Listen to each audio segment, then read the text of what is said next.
Lorna, over to you. Good afternoon, everybody. Thank you for joining us again on our weekly COVID-19 media briefing. I am Lorna Virgili, Hispanic Public Information Officer for Montgomery County Government. Mr. County Executive Mark Elrich will be joining us in just a few minutes. And we do have with us today Dr. James Bridgers, who is our Deputy Health Officer, and also Dr. Earl Stoddard, who is the Director of the Office of Emergency Management and Homeland Security. Reporters, you know the drill. Use the chat box to ask permission to record and also to post your questions later on. Let's get started with Dr. Bridgers as we wait for the County Executive. Dr. Bridgers. Good afternoon, everyone, and thank you for allowing me yet another time to give you a public health update on behalf of Dr.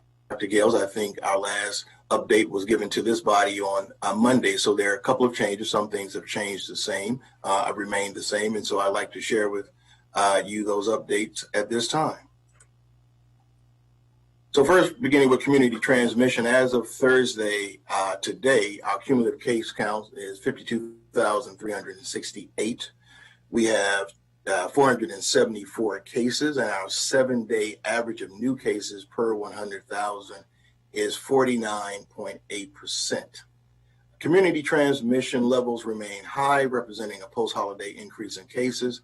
At the end of last week, 4 of the hospitals were in a red zone regarding capacity, with 1 other in the yellow zone.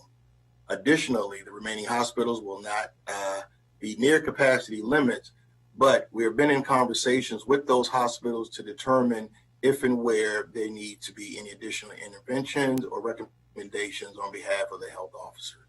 I do want to share with you that as of this past Sunday, we saw the highest single daily case reported of 639, as well as the single highest 7-day average since mid-December, which was 74 cases, which is actually the same amount of cases that we've seen today being reported. We continue our widespread community testing network in partnership with numerous community agencies, including the exceptional efforts by our African American Health Partnership and our Latino Health Initiative regarding that. Our weekly total last week was 12,000. Testing total was 12,244 across 25 spaces, including our employee testing. Now, I'd like to give you an update regarding the variant strand that was reported by the Maryland Department of Health earlier this week. There have been no additional update regarding those 2 cases of the UKB 1.17 variant strain reported in Maryland again this week. Our conversation with the Maryland Department of Health is that their guidance and their continuing guidance along with CDC is that to slow the spread of this variant, as well as the coronavirus specifically that we've seen previously, is to wear masks, stay at least 6 feet apart from others, avoid crowds, stay in well-ventilated indoor spaces, and wash hands as often as possible. That is a recurrent message. It is a specific message, and it is a needed message that we all need to reinforce. Now I'd like to move in to talk a little bit about vaccine capacity, and then once I go through the vaccine capacity update, I'd like to share with you what we call the Pulse Report, which gives a graphic indication of where we are as of yesterday, keeping in mind that the COVID vaccine summary report that we received from the state of Maryland may have a lag in data reporting, and I'll explain that a little more as I get into the Pulse Report. Nevertheless, Dr. Gales continues to have conversations with Deputy Secretary Chan to emphasize that we would like to have as many doses as possible, the highest amounts as possible, as well as continuing to share our program expansion, including exploring new partnerships, which is what we've done this week and we did last week with our clinical providers and local hospitals, so that we too can move into our phase 1B and administer the vaccine to our senior population. We've also had conversations with the Medical Society of Montgomery County to request access to Immunet system, the ordering system for the vaccine, so that they too can receive access, which will enhance and provide a wider reach of getting the vaccine out in the community. Now, there have been some questions about how many vaccines we've ordered from this week to the following week. As of this Tuesday, we've requested 10,000 to 15,000 doses for next week. We anticipate that the total amount of doses that we've received to date will be depleted by tomorrow. Consequently, we won't have any clinics on Tuesday until we receive our allotment for next week. We anticipate that we will likely continue through phase one for the next couple of weeks, but that will again vary based on the amount of doses that's dependent upon our ability to handle our capacity, which is pretty much 2,500 to 3,500 a day, including our partnership with Fire and Rescue, who's made a significant impact on our current vaccination plan by vaccinating those first responders and those public safety officers that fall within 1A tier 3, and we're progressively moving through that. As of close of business yesterday, our overall vaccine total was 14,952 of the Moderna vaccines, and we expect, again, as I indicated earlier, we expect to use all of our 19,800 doses allotted that we've received to date by tomorrow, Friday, January the 15th. Now, if I could quickly switch over to the Pulse report, please.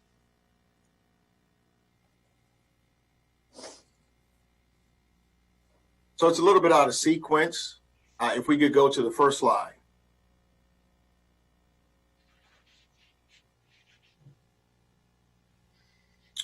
So our current Pulse report is updated on a daily basis based on our information that we receive through our reporting processes and our team updates that are provided on a daily basis. We also receive a daily COVID summary report from the Maryland Department of Health to reconcile those numbers that we have. And as I indicated before, information that you see here presented this afternoon is from data that we received yesterday. These data are compiled and updated by close of business daily. Currently, as I indicated before, we have moved through 1A, and we continue to move through 1A, recognizing that those hospitals and those congregate living spaces, assisted living facilities, and nursing homes receive their doses from the CVS Walgreens partnership in collaboration with the state. I can not overemphasize that partnership and collaboration is independent from the Moderna vaccine doses that we receive directly from the state. But we are in discussions and partnerships with our hospital providers to use their vaccines to help move us progressively more deeper into our prioritization stages and or phases, as well as partnering with other clinical providers in the county. We talked to Kaiser Permanente, to Kaiser Health to provide some support regarding our healthcare professionals. So we are expanding our capability and capacity as we continue to ramp up and receive more doses. Next slide, please. So this Pulse report illustrates where we are and what we've done as far as administration of all time. As of yesterday, it was 14,952 doses that we administered. We continue to burn through our vaccine at a higher rate than most counties based on our calculation. Again, these data may vary upon report or from day to day. But again, in incorporating our community partners, we are making significant progress through our tiering prioritization and through our prioritization phases. As of yesterday, we've administered 98%, and we continue to move through that. Next slide, please. This is just another illustration of our county-wide vaccine from all sources as compared to Maryland. It's our interpretation of the data, and again, may slightly vary from what's reported through other sources or may be reported in other dashboards. Next slide, please. This is a graphical representation of where our current vaccination pods are. These pods are by appointment only. I can not overemphasize that, is that it is a process that we've talked about and have said repeatedly on discussions and media briefings that It's by appointment. And once you receive an appointment and notification, these are the places and spaces that we currently have. This slide, this presentation may change and will change as we continue to expand our reach in the community and provide more doses in a diverse population. Next slide, please.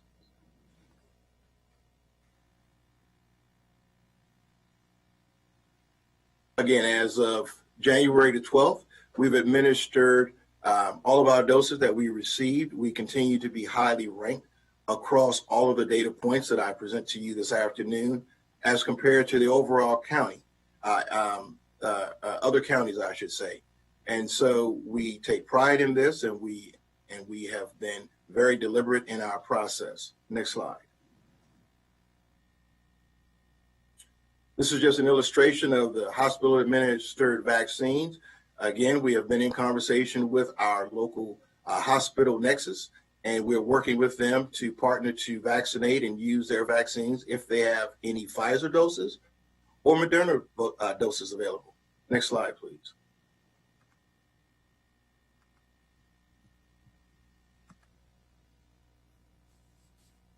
And so who are we currently vaccinating? And so our tier 1A, our 1A tier 1, I should say, is that partnership that I've spoken of earlier with the hospital, directly with the state, as well as the CVS pharmacy partnership. Next slide. And so as we move down to 1A, tier 2, we vaccinated those folks who have been in the coronavirus testing spaces, our registration, our primary care, our emergency management system, and those individuals who have been on the front lines providing public health COVID response. Next slide. Tier 3, this is where we're receiving support from our fire and rescue to vaccinate our public safety community, as well as our fire and rescue community. We are progressively moving through tier 1A and tier 3, and we expect to move even deeper into tier 3 by next week by sending appointments to our behavioral health providers, our school nurses, our lab workers, and our funeral home staff and surgical centers. Next slide.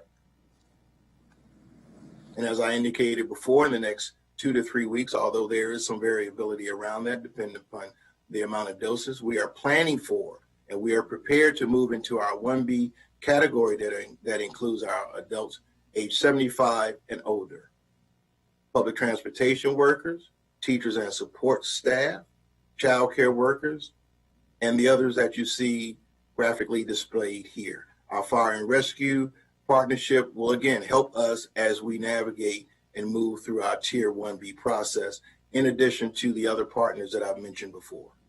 Next slide. This is just a priority pyramid. Next slide. And lastly, this is a county vaccination timeline that we put together for a graphical representation based on the week that we received the first dose, the week that we anticipate on receiving the second dose, and some of that is still to be determined. That concludes this presentation. And Lorna, back to you, subject to any questions that the media group has. Thank you very much, Dr. Bridgers. And I do believe that the county executive has joined us. Mr. County Executive, if you unmute, and there you go. Opening remarks, please. Thank you. I am actually here. Thank you. And thank you, Dr. Bridges, for going ahead of me there. Gave me a moment to finish up something else I had to finish. So I want to thank everybody again for joining us today. I guess what are we in month 11 of this? Last week, we shared our vaccine distribution plan, and we laid out how we were administering the allotments we're receiving from the state. And I know that you just got an update on that information. And over the past few weeks now, we've seen some extreme examples of how dangerous misinformation can be. And I'm concerned that there's misinformation being circulated about vaccines and distribution. And so I want to make some points about what's actually happening. Yeah, you guys know me. You've heard me talk for a while. You know, I work very hard to share information with everybody, but I don't overpromise, and I try to present information as I have it, not necessarily the way I like it. So today I want to explain what we know about vaccine distribution and administration in the county. There are a lot of questions about vaccinations. I've been getting, when can I get the vaccine? Why are my friends in other states getting the vaccine and I can't? Can I register in advance? Can't you move any faster? Why is it taking so long? Why are you sitting on tons of vaccine? Why don't you get them out? And why are you sitting on doses? And those last two questions are particularly hard because they're triggered by, just one particular assertion that the county wasn't not administering the vaccines and sitting on them, and that was completely false. First, let me be very clear. We're administering vaccines as we receive them. We don't have any unused vaccines lying around, and if there are a couple hundred doses at the end of the day, they are going out in the next day. There's nothing going to waste. We're not accumulating the stockpile of vaccines. They are going into people's arms the way they were meant to go into people's arms. I want people to remember that it's the state, not the county, that distributes vaccines. The district is a state, or treated as a state, so they're a different case than we are. But in Maryland, the state gets the vaccines from the federal government. They have not been given their full allotment of what they would ultimately get, so their number changes. And then for the past 4 weeks, we've been receiving our share of the vaccines from the state. Each week, we get 2 to 3 days notice. Usually somebody gets called on Saturday and told when the vaccines will arrive and how many doses we're going to get. And we cannot make plans to administer those doses until we have that information. And so people who've looked at our chart about when the vaccines are going out and what the tiers are, and have asked us, why don't we have dates? I can't put dates on a chart if I don't know how many vaccines I'm going to have. It is impossible.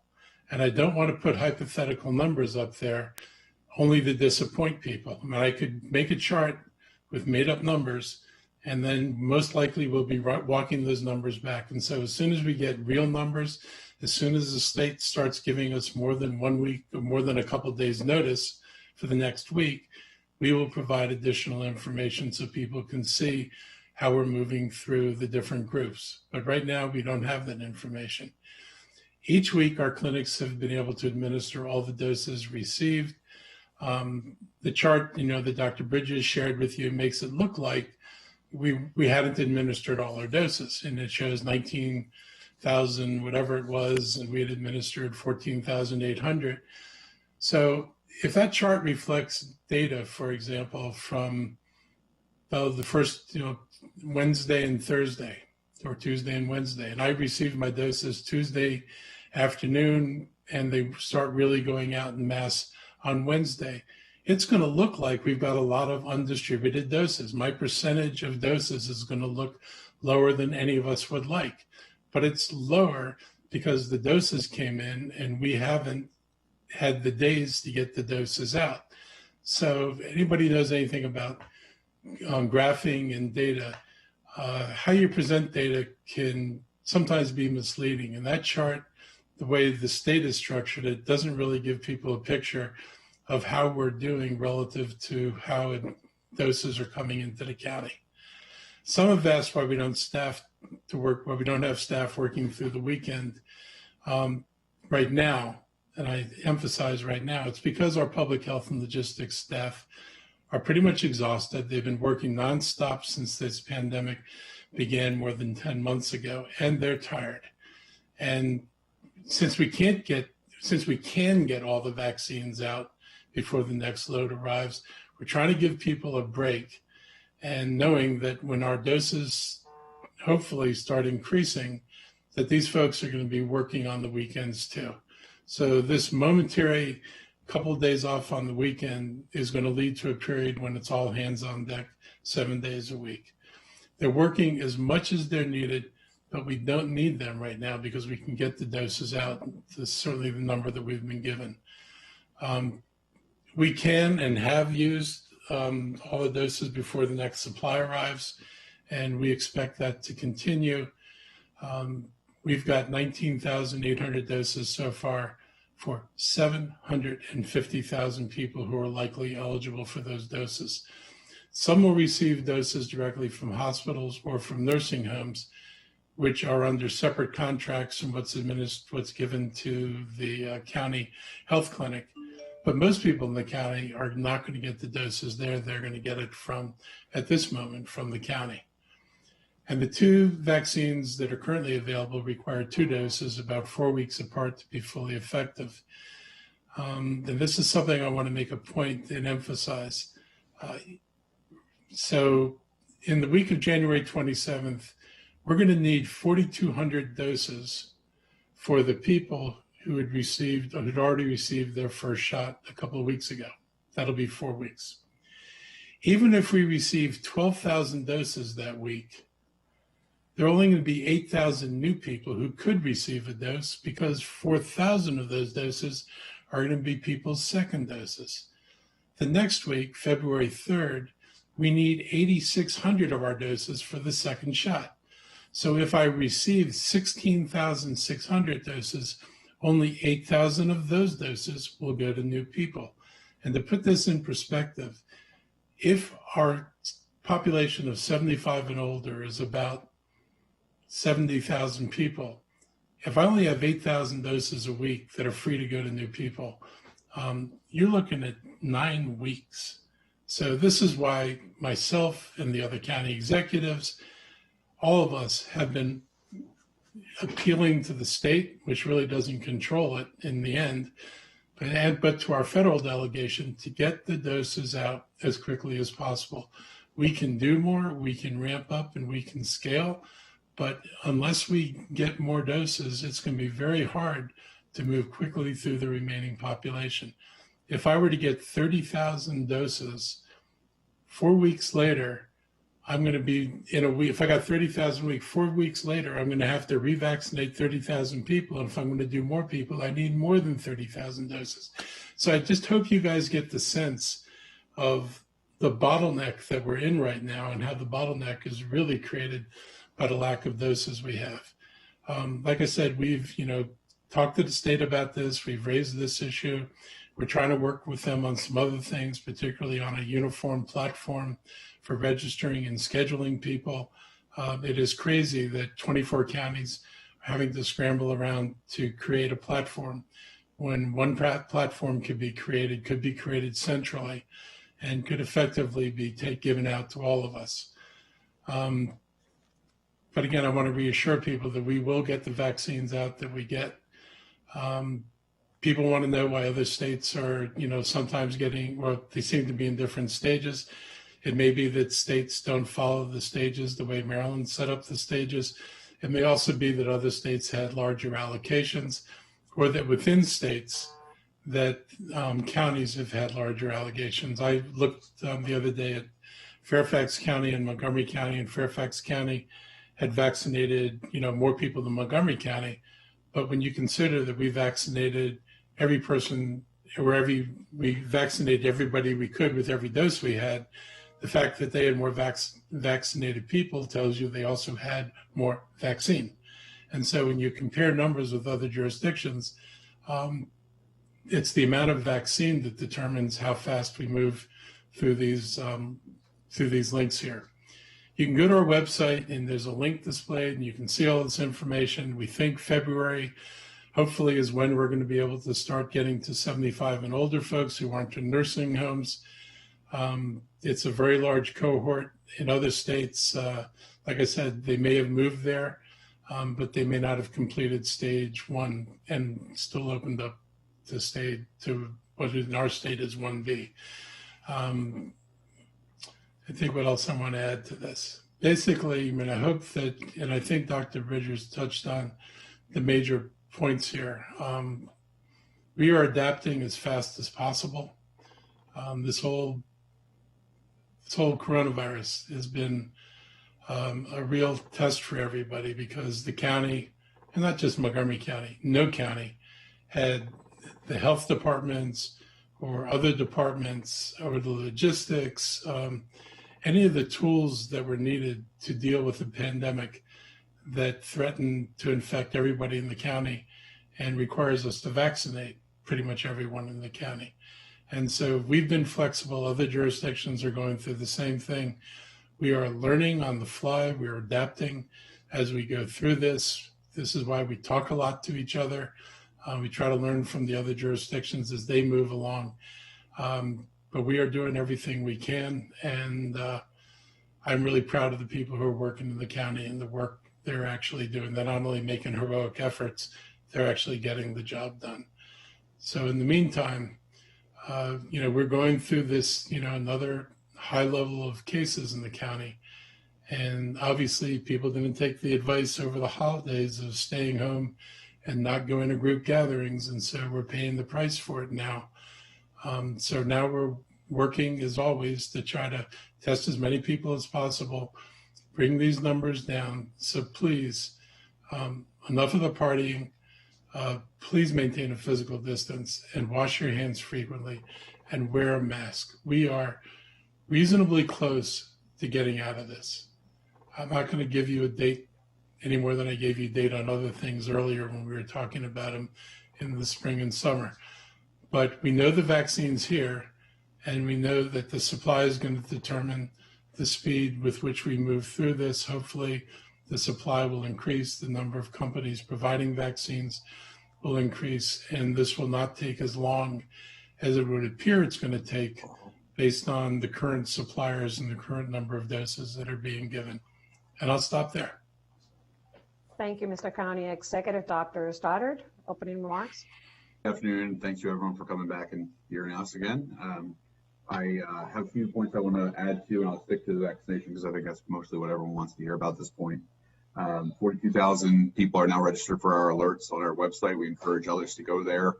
We sent out our first alert this week. We're looking to get more efficient and have, hopefully as we get more information, we'll have it to provide.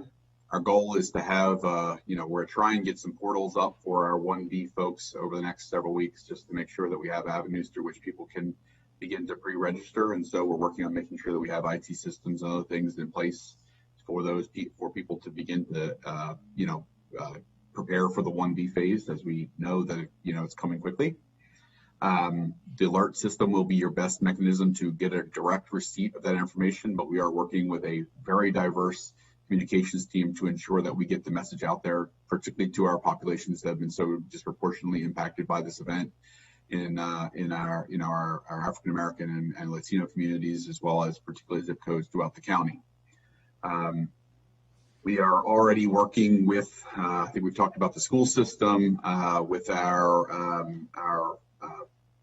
food provider networks, others to begin their prioritization process, recognizing that, as we get into 1B, there will be need to ensure that, phase 1B, priority group 1B, tier 2 is a very large tier, and we're going to make sure that we well stratify even within that population who needs it first and who is the less exposure because they're in a warehouse, for example. And so we're working on all of those details as we speak now. Dr. Bridges alluded to, but we are really looking to ramp up our partnerships with our other healthcare providers. We will, we are not receiving the vaccine that we're capable of distributing now, but we also know that the private sector the private healthcare network is going to be absolutely critical and necessary to ensuring that we get to the final quantities that we know we need as a county to ensure that we get people vaccinated as quickly as possible. And so as the vaccine ramps up, the county will ramp up, but we are also going to need our private sector providers to be involved in that distribution process as well. So we're starting on those, or we're not starting on, we're continuing and building out those relationships right now. For anyone who was out to visit or has seen our public safety partnership, we're very appreciative of what Montgomery County Fire and Rescue and Montgomery County Police Department have been able to organize at the Public Safety Training Academy. It supplements very well the efforts of Montgomery County Department of Health and Human Services. We've actually made a lot of progress by adding those additional clinic opportunities and getting through more population. I would expect, just given the rates of public safety partners that we've seen come through there this week, that we'll be able to, use the public safety clinic to leverage additional partners next week, as Dr. Bridges alluded to. And frankly, we've already started planning and talking about how the fire rescue public safety clinic opportunities might become mobile in the future, so that we can begin to do things like address our senior community through Leisure World or Asbury or Riderwood, some of our large senior communities where we know have a large number of people over the age of 75 and ultimately over the age of 65. So that planning is well underway and will be ready in place. We know the governor is talking at 5 p.m. today.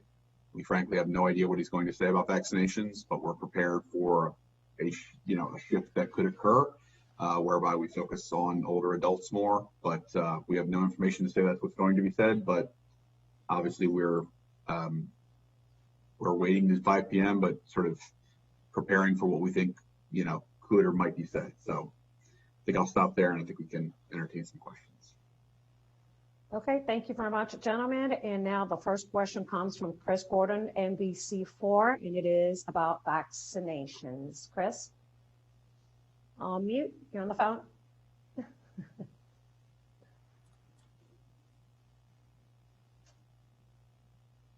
You need to mute, Chris. Yes, thank you. There you very go. much. I am on the phone. Councilmember Evan Glass put out an email today with his what he calls this Gazette, saying we are only receiving half of the vaccine that we have requested from the Maryland Department of Health. In short, we need more vaccines provided to us. Is that true, and how frustrating is it? And this is to all three of you. Sure. Good afternoon, and thank you for that question, Chris. I'll start, and I'll ask Dr. Stoddard and or County Executive Elrich to add to anything. I would say it's more so challenging as opposed to frustrating.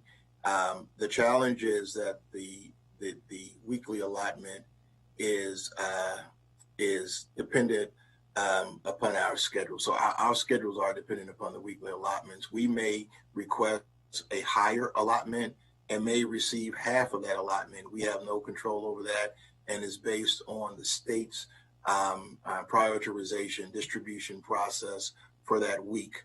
We have built a plan to handle the current capacity at 2,500 to 3,500 vaccines per day, with some variations depending upon those number of appointments that are in the system. Let me just clarify one point. We're not going to pause any vaccine clinics that we have. We receive the allotment, the weekly allotment. We build our vaccine clinics on that allotment, recognizing that some individuals may not attend their appointments. We open those appointments to those individuals on a waiting list. If those vaccines that we've allocated or earmarked for a particular day or clinic, we bring those back and put them back in our storage center. We use those vaccines, as County Executive Elrich indicated in his remarks, for any future clinics. Monday is a holiday, and we won't be vaccinating any folks, and we will continue to use whatever doses that we have left over from tomorrow's clinic on Tuesday morning. We typically get our allotment on Tuesday, and we build around that in the afternoon because there's some clinical procedures that we need to adhere to before we actually can administer. So it's very challenging in trying to plan out. We've planned out for as many doses that we have now, and as Dr. Stoddard indicated, we planned out for a ramp. So if we have 3, 10, 15,000 doses, we will get those shots in folks' arms. And if we get 49, 50,000 doses, we will get those shots in folks' arms as well. That's the strategy that we've had, and I'll stop there and turn it over to others for additional remarks and or comments. And I just want to say the question focuses on the statement, we are only receiving half the vaccines we have requested from the Maryland Department of Health. I'll give you the details, Chris. So on Friday, January 8th at 12:11 p.m., we requested 10 to 15,000 doses through the state system. We received 6,700. This past Tuesday, which would be the 12th, we requested an additional 12 to 15,000. We won't know what we're awarded until likely Saturday. But that's that's the timeline of when we requested for last week and the timeline of what we requested for next week. And we that's, I'm looking at the emails where those were, where those were sent. And Mr. County Executive, you said people are asking you why other states are administering more vaccinations, and you said because they have more vaccine. Why do they have more vaccine than Maryland? But Chris, this is something we don't know. I mean, this vaccine comes from the federal government. If we don't feel like we're getting, our share of the vaccine, but we're not the largest state in the union either. So it's really hard to say why. I don't understand Donald Trump and his administration. I don't think anybody else does either. But they did have a policy where they were trying to hold back half their vaccines for a second dose. So that limited the amount of supply that was going to go out. They've said that's going to change. Biden has said he was going to change that policy. The state was not given, if there was an allotment that the state was going to get of total vaccine, they were not given that all at once. And so the state gets vaccine from the federal government and then apportions it. It would be a lot easier to understand our share if we understood the state share. And this is why, like I said, transparency would be helpful. It would be easier to understand why we got 6,700 doses instead of 10,000 doses if I knew that the state, got a smaller allotment than they hoped, and they do have 23 other counties plus us to distribute to, and then you can see whether the number makes sense. But the frustration of myself and other county executives is we're playing in the dark. We've issued this, we've talked about this before in these meetings about some of the communication we're not getting. I just wish everything about the vaccines were up on the table and transparent. We know what the feds gave them. We know what they're holding. Then we know what we're getting. And then we can say, this is totally outrageous and unreasonable. It just seems to me it's too little, but I don't know whether it's too little because they don't have them, or I don't know if it's too little because they're not distributing them fairly. Thank you.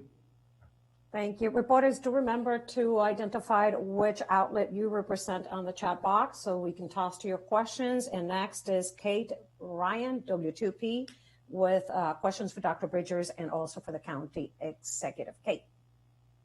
And thank you very much. Dr. Bridgers and Dr. Stoddard, I know there was mention of some of the firefighters surveyed having a little bit of, or first responders, a little bit of hesitancy. Has that changed? Have you seen a change in that? And in terms of distribution and appointments, I saw that Harford County sent out a note this morning telling people, please, no walk-ups for vaccinations. They have to be appointment only. Are you getting a lot of that as well? Are people trying to come to the sites without appointments?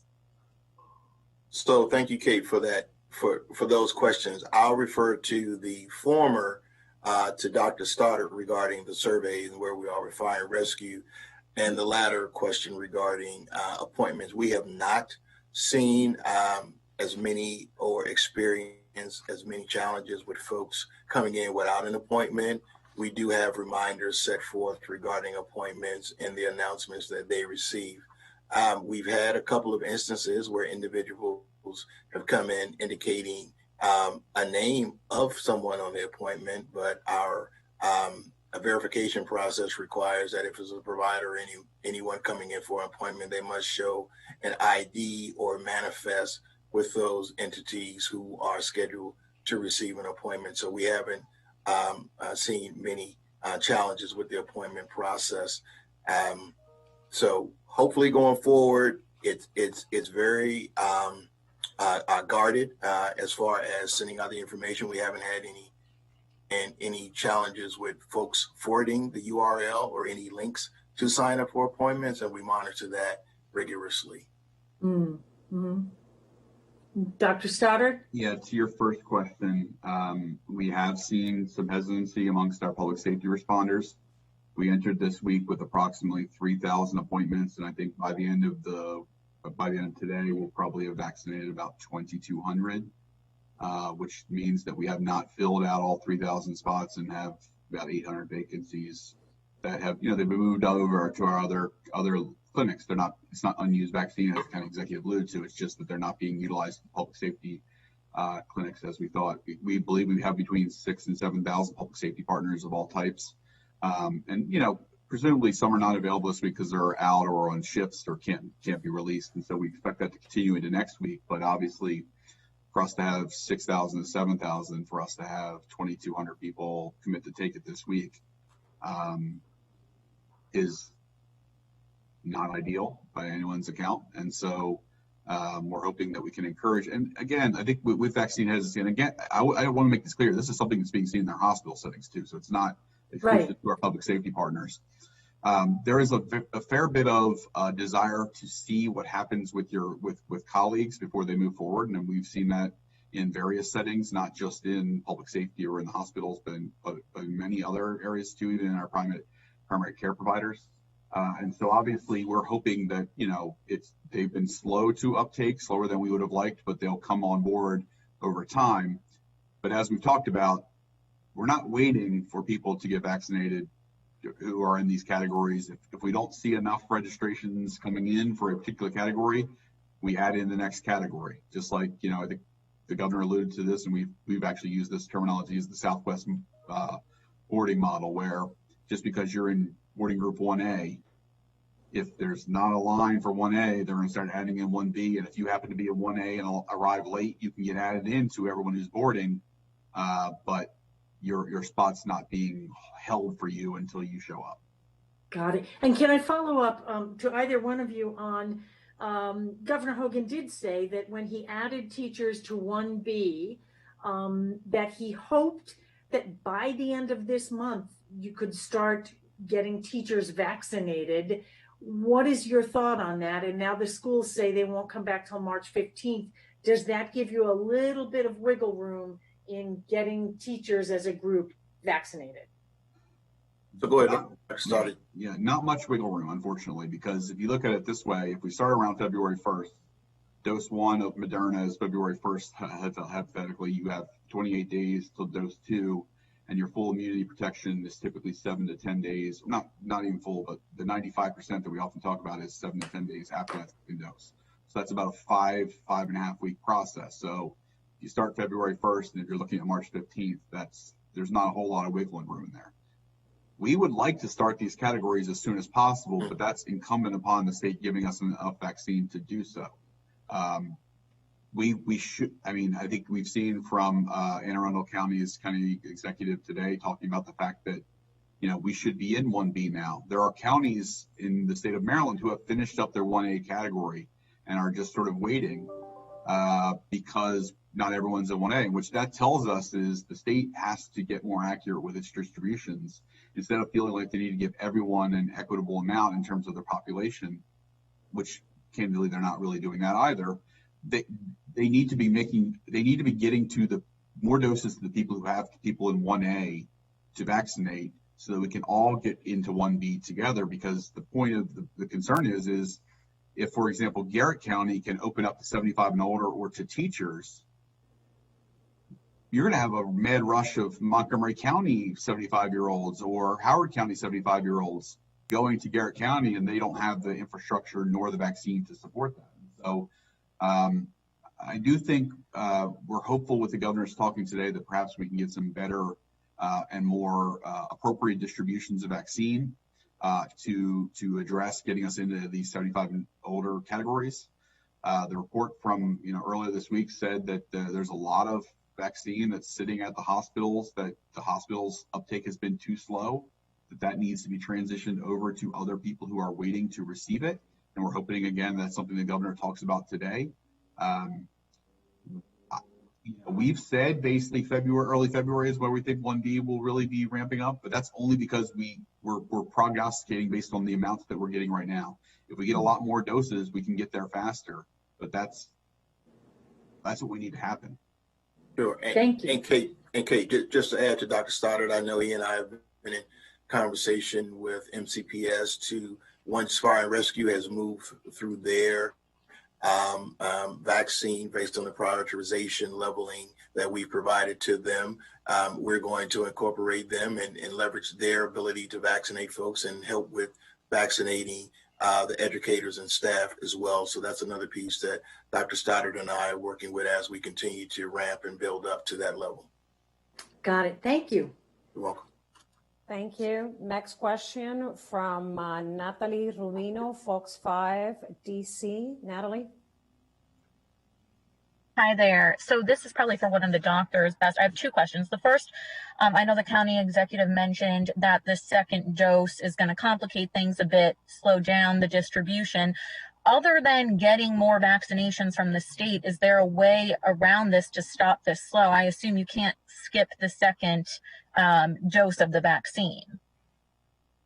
Hi, Natalie. Thank you for that question. And I'll just start, and Dr. Starter can add as we've been tag teaming the responses this afternoon. So our level of effort is dose dependent. However, our understanding, as far as my communications with Dr. Gales and the Maryland Department of Health, is that the primary and secondary doses are independent. Our primary dose will continue to move upon the request. And then as we get into the second dose, we will receive that dose similar to this week. We received 6,800 doses. We receive 100 doses for that first week, for the first cohort of individuals that received their doses back at the end of December. And so that's the plan moving forward. As Dr. Stoddard and County Executive Elrich has indicated throughout our discussion this afternoon, is that we're working with Maryland Department of Health. We've clearly set our needs based on a weekly basis and what those primary and secondary doses are. The system, PrepMod and Immunet, also tracks those individuals who've received a first dose and a second dose, and through the system, they will receive a notification of when they come in for that second dose. As an added measure, those individuals that are receiving their vaccines now will have the projected or estimated second dose date written on that CDC vaccination card, so that as a reminder, in addition to any electronic reminders. I'll stop there, and Dr. Starter. Question as to whether second doses are given or not is really a federal question, and just to be clear, this is a complicated scientific question. There is strong evidence to suggest it may be, from a public health perspective, beneficial to give more people first doses and delay a second dose. But from the counter side of that, if you give only first doses, you may actually be allowing the virus to be selected. You may be selecting for virus that escapes vaccination more easily by doing it. So it's a complicated medical question, a complicated scientific question as to whether you do it or don't do it. There are pros and cons to both sides. So I think what we're likely to do in Montgomery County is to try and align with our regional and state partners so that we're all being consistent, because I think one of the things we don't want to have is messaging inconsistency and, I'm getting a second dose here, I'm not getting it here. I will say that one thing that is clear, and I think is probably where we'll end up falling on this, is that the CDC just released over the last 48 hours that delays in second doses don't seem to have any impact, at least if you're 1 or 2 weeks behind the 28 days that you are supposed to get vaccinated a second time. There can be delays and it not impact your final immunity totals. And so that gives us some more latitude to do second doses, particularly as we get into populations where the risks are so high in our older adults, for example. So there is some flexibility there. I do think not just in terms of the state receiving more vaccine, but I think as we're, about 57% of the vaccine in the state of Maryland so far, at least that was the number earlier this week. I have not looked at the number today. So just to give you some context, it has been going to our hospital system. Our hospitals will finish vaccinating whomever amongst their staff is going to be vaccinated. And they're going to be able to transition over to other categories as well, or have the vaccine they're receiving be transitioned to over other areas. So independent of just the state receiving more, we'll be able to reallocate what's being received by the state, or the state can reallocate what the state's receiving, frankly, to other areas to allow more progress into Tier 1A and into Tier 1B. That makes perfect sense. Thank you. And then second question, I assume this would be far down the road, but we have seen states and cities with mass inoculation sites in stadiums, in arenas. Obviously, you don't have the vaccinations for that right now, but is that something that you are considering for when Maryland does get more vaccines? Sure, Natalie. Thanks again for yet a great question. So yes, as Dr. Stoddard and I indicated, we have been in partnerships with our hospitals to increase the number of sites to do larger scale vaccinations. multiple times a week, and including on the weekend. We've also been in contact with some of the hospital partners who aren't able to have multiple sites, but to do one large-scale sites. We've looked at various places as the Soccerplex, the fairgrounds, to look at a larger vaccine processing. So those strategies are in our plan, and we're planning to implement those as we increase or receive more doses. Thank you. Thank you. Next and last question comes from Brianna Adikusuma from Bethesda Beat, and it's about vaccines again. Brianna. Yes, thank you. I have a few questions regarding vaccinations, but I'll start with my first one.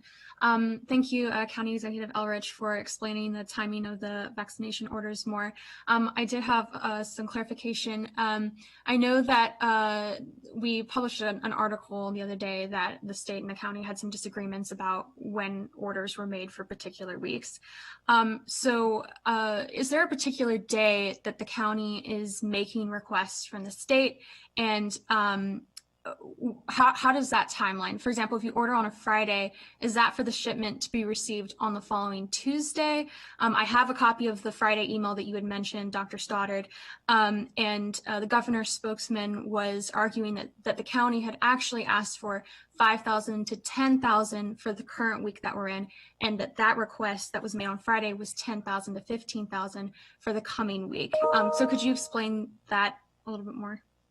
Sure, Brianna. Thank you for that question. So as a result of the questions regarding when we actually initiated the request and followed up via email with the Maryland Department of Health, our vaccine inventory summary indicates that when we did our first outside of the state allocations and our requests, the log indicates that one of the requests went out on a Thursday. That was December 31st, 2021. After that, and that was for 5,000 and 10,000 doses. And I'm literally looking at the log as we speak. On the following Tuesday, last Tuesday, January the 5th, 2021, we put in a request for 12 to 15,000 doses. Again, this Tuesday, we put in a request for 12 to 15,000 doses based on the current availability that the state has provided. So the answer to your question is we make the request on Tuesday. We follow up based on our plan projections and our scheduling for the following week, throughout the week with state, to get some indication as to the amount of doses we will receive and expect to receive so that we can plan accordingly. That conversation continues throughout the week, and sometimes around the weekend, maybe Friday, maybe Saturday, we are given the notification of the amount of doses that we are scheduled to receive on that coming Tuesday. Thank you. So the Friday request was meant for this current week that we're in. Is that correct? Yes. Okay, thank you. My second question. And just so we're clear on that, it includes the dates and clinics. So I'm not sure how there could be much confusion about that. It says we'll be doing a clinic on January 11th, for example, correct, for 2000. So I don't know how we could have ambiguity about when the request is for, because it says the dates of the clinics that you're going to use like you basically have to explain how you're going to use the vaccine that you're requesting. And so I'm not sure what this is all about per se. I mean, I think generally speaking, we weren't sure we were going to get 10 to 50,000, but I think we were pretty astounded that we got less than the previous week. And I think that really, we want to be showing progress every single week. So from going from 8,600 to 6,700 is not the direction that we nor our residents are expecting. And we're hoping that the state can remedy that moving forward. Our goal is to keep making progress and building and showing success every week and showing that we can distribute what we're provided. And we never want to see less doses the following week from what we provided the previous week. Has the state provided any explanation of why the doses were cut? Not to my knowledge. And Brianna, let me just be clear. For the amount of doses that we requested on this Tuesday, from 12 to 15,000 doses, we haven't received any indication of that request, how much we will be allotted for the coming Tuesday. So I wanted to be clear on that. We don't know yet. We haven't received any indication. We did put in the request this past Tuesday. Thank you. I know that County Executive Elridge mentioned that you all are going to be expecting to begin weekend clinics soon, and that you are trying to give the current vaccinators some time off, some rest, since they're doing this every day. Is it possible that the county could hire more staff members or partner with local organizations to add more vaccinators so that we could do clinics? Look, we're trying to, yes, we're looking for partners. We're working with people. I think there's some people we work with I can't discuss right now, but we're actually looking to find large organizations or small organizations that can help us. And frankly, if in the normal course of things, like with the flu, you would go to your doctor or you would go to your Kaiser or whatever else it is. If the state could figure out that they're going to let doctors do this in doctors' offices and make requests for vaccines based on what they would administer in, a reasonable length of time, you can't give them a bunch of vaccines they don't use. But we could bring more people on board, and we could help the distribution of vaccines by having as many people as possible able to do this. So we're looking, and we are talking about ramping up. We know where we want to get, and so when the vaccines get here, we're trying to make sure we've got partners in place that we can then go out and distribute the vaccines. Thank you. But we know what we're driven by.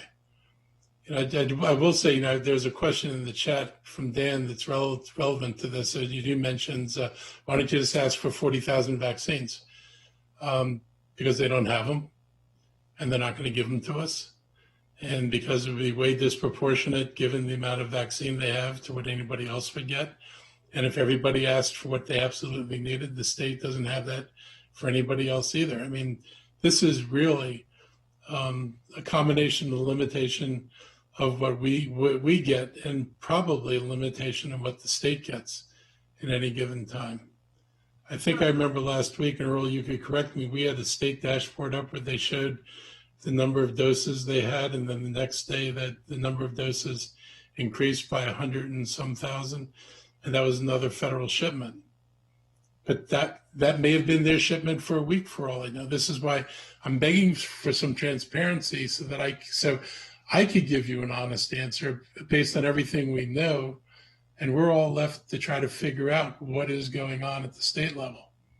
And if they don't have it, they don't have it, and nobody's going to get mad at them for things they don't have. Right. I want to really say something on this point, because there's no value to our residents to having a back and forth with the state on this issue. We're making this very apparent. We have more capacity and can give out more vaccine. There are many other, not just counties, but organizations across the state that have not been as successful as Montgomery County at getting vaccine out. The state has a vested interest in getting our residents vaccinated and should be providing more vaccine to the people who have demonstrated that they can actually get the vaccine out. And I think that's all we have to really say about this particular issue. The state's interests and our interests are aligned, which is to get people vaccinated. And we just encourage the state to give more vaccine to the people who have demonstrated that they can get the vaccine out. Right. Along those lines, I'd like to add, Brianna, that we are not pausing any of our operations. We're going to continue to vaccinate with the amount of vaccines that we have, recognizing that individuals may not attend the appointment. We will bring them back. We will continue with the next day to vaccinate until we receive our allotment and continue to move in such manner. So I just wanted to make that clear that we aren't going to pause our operations. If there are, for example, 100 doses left over after tomorrow on Tuesday morning or whatever time we have, we will administer those 100 doses until we get our allotment, typically, which comes early in the morning. Right. And kind of following up to those, I know that Dr. Bridgers, you mentioned that we have a capacity of up to 3,500 a day, which would be 17,500 for 5 days a week, if I'm correct. I know that we're requesting 10 to 15,000 and the state is not giving nearly that amount. Is there a reason why we're not requesting more, or has the state provided a capacity, a maximum that the county can request, realizing again that they are not even giving you what you are requesting? So, Brianna, again, great question. We have no cap on the amount that we request. We realistically project based on the number of clinics, as Dr. Stoddard indicated. We may project a range from 10 to 15,000 doses, recognizing that we have 12 sites scheduled for the week at 1,000 dose a site. So that's 12,000 doses. And so we try to project out as best as we can. You're absolutely right that the range and the capacity may exceed what we offer, but we anticipate that there may be some additional appointments that's not attended to, which will allow us to either increase or decrease accordingly, which has been the pattern. Thank you. And last question, I promise. Has the state provided any indication of when they will allow private medical providers to start ordering doses to help administer them? Nope. Again, great question. We have not received any indication. We have been in conversation with the Medical Society of Montgomery County, and we've asked them to request directly to the state that they have access so that we can increase our provider networks. As we've done before, not only with the hospital, but other provider agencies such as the FDA. So we have asked that the Medical Society of Montgomery County get involved and be a voice to get doses in private providers. We understand that many folks may be reluctant to come to a government county-led site, and they may be more comfortable to go to their provider sites. And so that's one important influence to get more folks vaccinated. Dr. Chan from Mountain Public Health during their last press conference had suggested that perhaps in 1B, but that, as I understand from Dr. Gales, that was discongruent with some of the conversations they had at the health officer level. And so we certainly would encourage the state to begin including, I think Dr. Chan had mentioned federally qualified health centers and other, not necessarily an individual practice, but certainly others besides local health departments, hospitals, and the pharmacy process would come on board. And we certainly encourage whatever increases we can see in terms of diversity of availability. In terms, ease of access is going to be a big necessity for us to get this process to its completion. Great, thank you so much. All righty, thank you, everybody. That was the last question from reporters on the chat. Any closing statements, Mr. County Executive? Good to go?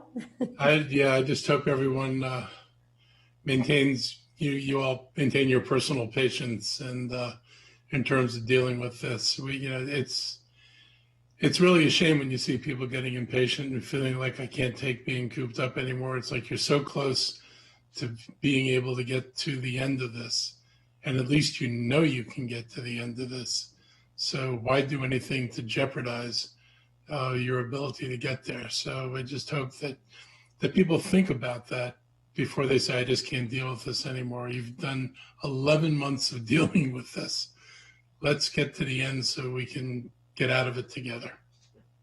Thank you, Mr. County Executive, Dr. Bridgers and Dr. Stoddard, and thank you to the members of the media. We're done for today. We'll see you next week. Thank you. Have a great afternoon. Stay Bye. safe, everyone.